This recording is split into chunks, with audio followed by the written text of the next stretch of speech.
I'm Terry Sacka, and this is Rigged Against You. Today we're discussing the consumer disconnect. There is a real breakdown in what is actually happening with the U.S. consumer.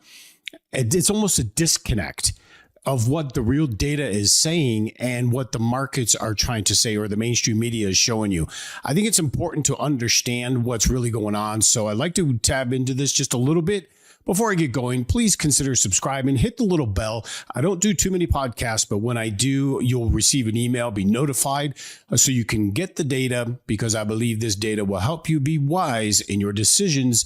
We do have a good couple years probably before this will kick in, and this is the golden era. We have a lot to get through. We do have to pass the tax law. There's so much more that has to get done. They do have to pass the crypto laws and regulations, but disconnect right now. And I'm a little, I have to admit, surprised at what I see. This is not something that I would anticipate most people would get, because I know we're feeling it. We're all going to the stores. We know, and we're feeling the pressure. But yet the markets don't show that. Now, I've talked about this. Warren Buffett, there's a reason he is $350 billion in cash.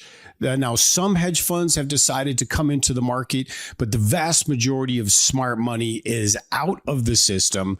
And we still have this big problem where the shadow banking and hedge funds are leveraged upwards to 100 to 1.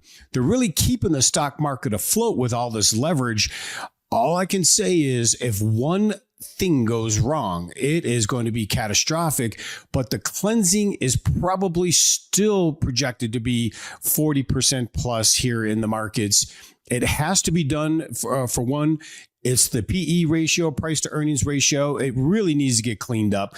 But the fact is the consumers and the corporate earnings are not there. And so I want to get in and show you, start with this one here, which will be the consumer earnings here. Now, let me bring this up just a little bit bigger. This is household excessive savings. Now, this is a real big deal because this is in the trillions of dollars. If you notice, back at COVID, we had a really serious amount of savings, upwards to $6 trillion. Then we kind of spent it. Then we started accumulating savings again. But look at where we're at right now on the right. We are actually negative almost $700 billion in personal savings. Now, this is a huge one. Don't underestimate what this chart means. It means that the consumer is tapped out.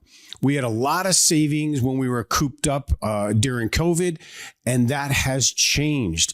But the real consumption savings is basically tapped out, what I showed you there in the chart.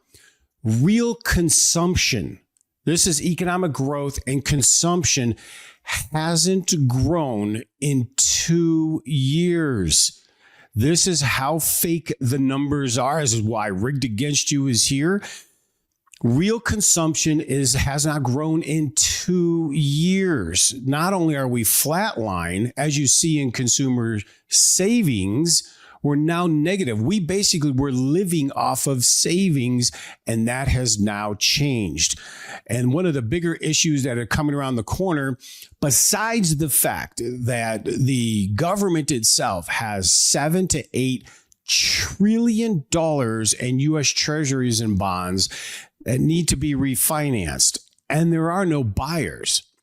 I know the auction there for the 5-year came out pretty decent, but overall, you are seeing people dumping the treasuries, especially some of our allies. And so we have a problem where who is going to buy the 7 to 8 trillion in treasury debt the United States has, as we have to refinance that debt, and we have to refinance it at substantially higher interest rates. That's why you're seeing President Trump and Jerome Powell of the Federal Reserve meeting. I know Powell knows he really can't lower rates because we still have pressure on inflation.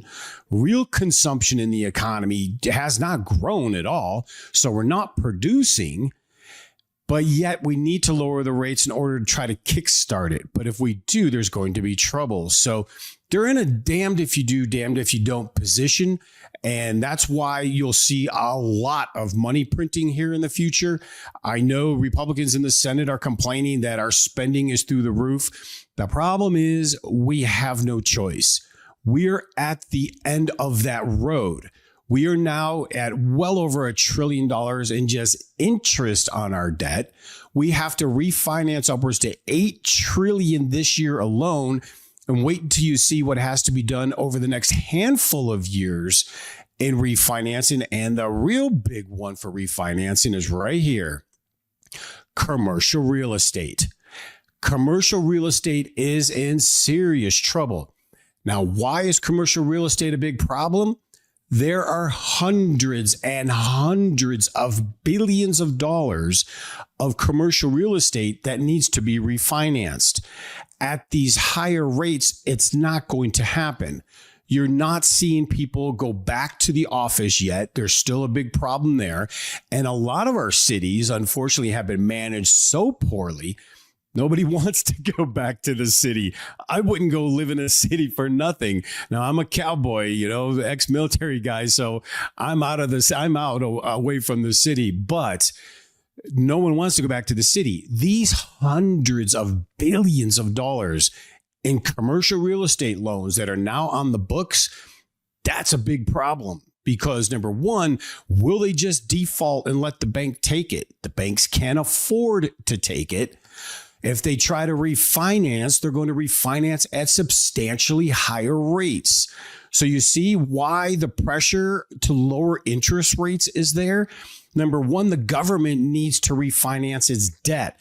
They'll need lower interest rates in order to keep it from really ballooning our interest payments on our debt. And commercial real estate is at a point where literally $600 billion needs to be refinanced. And if it's refinanced at these high rates, it will be catastrophic for the commercial real estate industry, and a lot of banks will be in deep trouble. Don't think for a second that there are not hundreds of banks virtually on the chopping block. This is still in the front.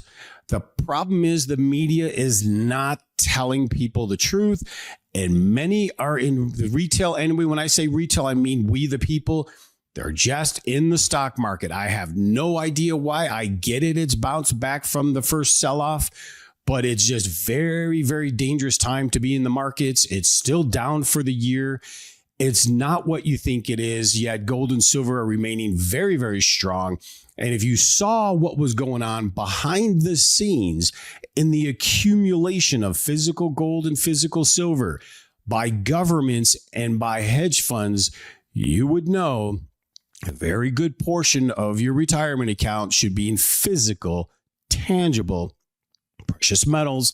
Why I'd be giving Cornerstone Asset Metals a call. But being that we have to refinance not just commercial real estate, but the trillions upon trillions in government debt, we really need those rates coming down. And so the pressure will be there to lower these rates going towards, I might guess, summer to the end of the year. As they lower those rates, we still have also about 500,000 homes that are trying to sell. People are not buying real estate right now because the interest rates are too high. And so if they do end up kind of bending the knee and lowering these rates substantially, we are going to see a surge in inflation. But as long as we get economic prosperity, if we could pull off the tax cuts and put extra money in people's pockets and create jobs with the trillions of dollars that have been committed to build factories here in the United States. I mean, I don't know what I get confused sometimes when I hear anybody get negative when it comes to President Trump. That man is a businessman. And the fact he has brought trillions of dollars of committed business to the United States should be overwhelmingly applauded in mainstream media, and it's just not. I mean, our politics are just ruthless in this country. The left are flat out Marxists leading towards communists, and many people just don't believe it or don't understand it. But we are a capitalist society. We are done by rule of law. We are supposed to be bringing the business. And the fact that President Trump has brought trillions to us is pretty darn incredible. But the commercial real estate is a big part of this. Tariffs, they're just a distraction. I've talked about the tariffs before. They are just a distraction that's not being passed on to the consumer. And a lot of these corporations can easily eat a few more dollars on the high profits they make on these products. Tariffs are designed to raise economy, raise income to the United States. Why President Trump has even whispered about eliminating the Internal Revenue Service and making it an external revenue service, because we should really be, constitutionally anyway, getting our income from tariffs. This is a good deal. I don't care what the Canadians and others are saying. It's an even playing field. You want to sell your goods to America? We sell our goods to you, and everyone gets an even break. I know there are certain special interests that are going to try to protect certain industries, but the fact is we are way out of balance. And the United States, when Joe Biden left, was over $1 trillion in trade imbalance. Unbelievable number, and it's not sustainable. So we have a lot in front of us that needs to get done, but we have a serious problem. Now, we have serious deficits. That's a fact. And we have to finance them. And so these trillions upon trillions, it'll be up to 10 trillion over the next 3 years in treasuries that need to be refinanced is very important.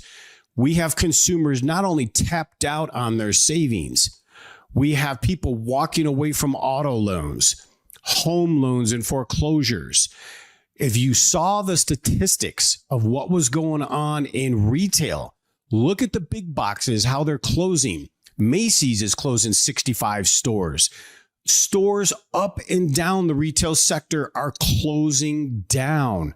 And if you saw the numbers on fast food, which we shouldn't be eating anyway, but if you saw the number on fast food, how many fast food establishments are struggling and going out of business? This is the real raw fact on the ground that they're not telling you, but it's important. We are a very leveraged economy.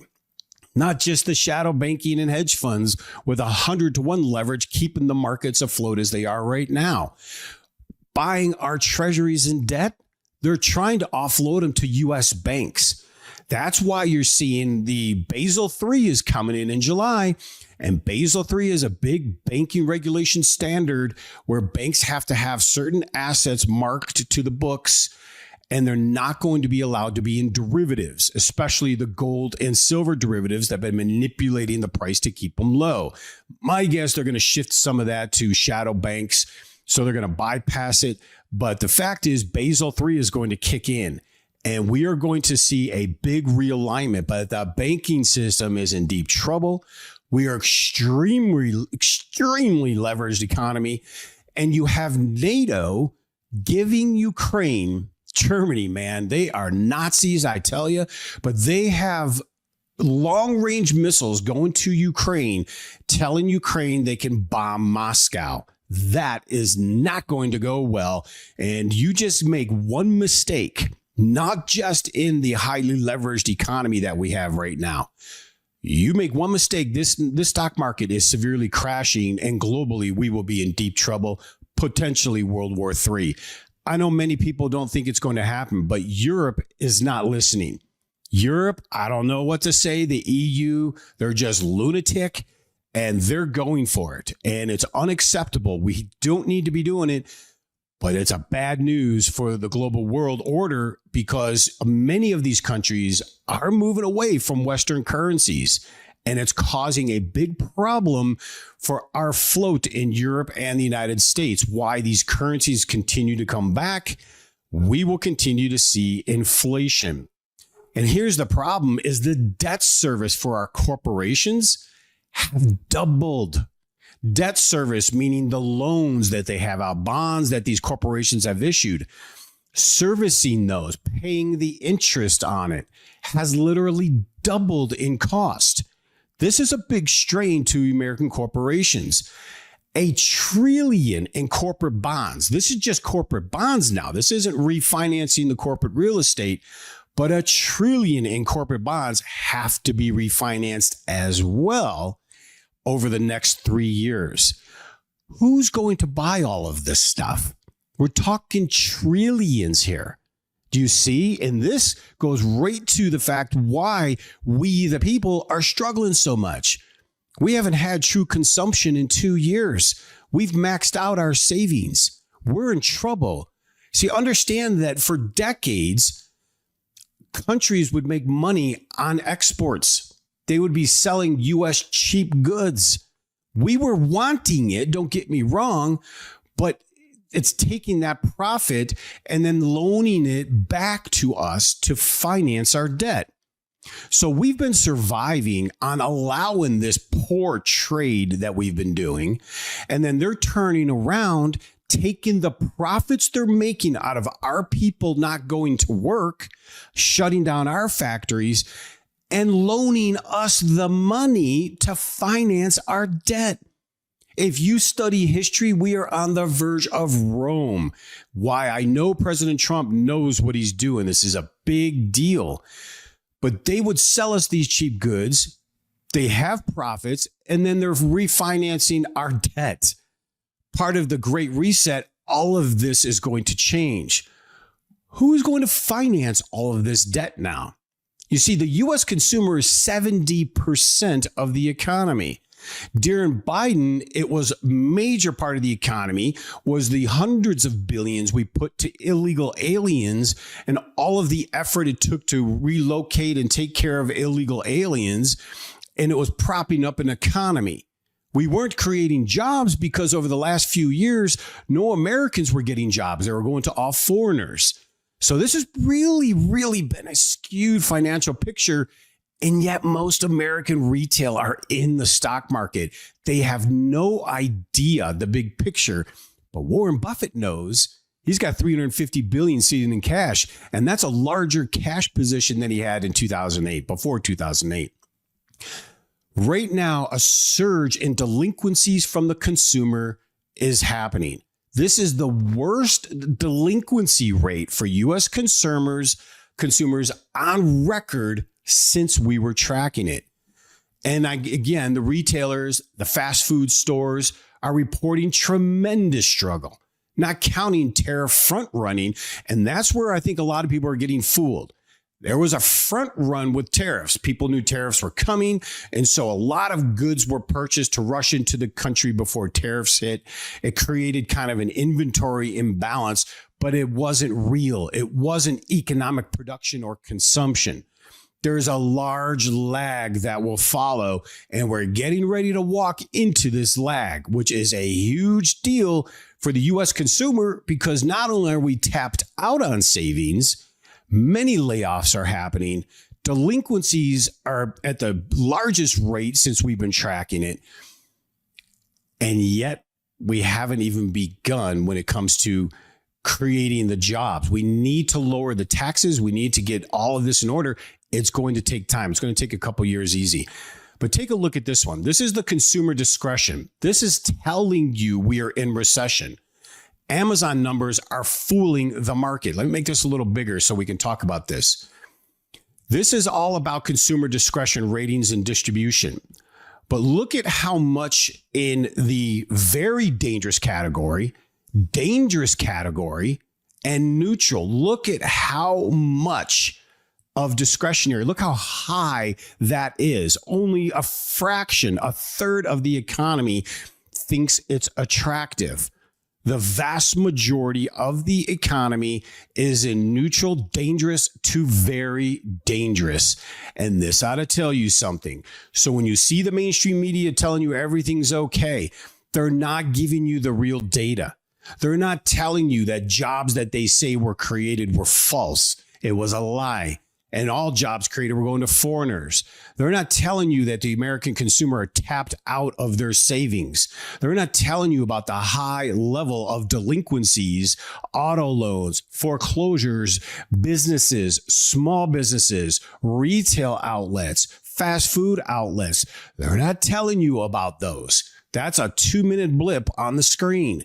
They're trying to make you think it's okay, but I'm telling you, as an old financial advisor, I had 5 financial licenses. They are selling their positions into you as you buy it. They're taking advantage of you. And this is the cycle that they even taught us at A.G. Edwards. When they're selling into you and going to cash, you're the one that's going to get held with the bag. And you're going to have to wait it out for who knows how many years for that market to come back to break even, not counting inflation on your money. So I highly encourage you, if you have not, snap out of the ether because it hasn't changed. Silver is going to be an epic investment as it runs towards $150. At the same time, we're still going to have the inflation as we're trying behind the scenes to reshape the American economy, get trade back on track, get taxes and all of our digital, what we would say crypto world in order. It's going to take a couple years. We better pray to God that in the midterms, we hang on. We need 4 years to really fix the economy that was literally off the cliff. So until next time, just know, wait until you see what I'm going to talk about here over the next couple of weeks. I have a great piece talking about the Mar-a-Lago Accord and what really is the plan behind the scenes. You're not going to want to miss that. So until next time, stay vigilant and really remember this system is rigged against you. Be careful who you're listening to. So until next time, God bless you. With all of the recent changes in the political and financial markets, there has never been a better time than right now to invest in silver and gold. When governments simply print billions of dollars in paper money in hopes of solving financial shortfalls, you know that it is time to buy and hold assets of true and lasting value. Free information is available to you right now by calling 888-747-3309. Whether you are a new investor or you're interested in preserving the value of your retirement accounts, we make it easy for you to make smart decisions for your financial future. The specialists at Cornerstone are here to serve you, work to satisfy your retirement goals, and communicate with respect. Call us right now at 888-747-3309. That's 888-747-3309. Or visit us online at cornerstoneassetmetals.com. That's cornerstoneassetmetals.com.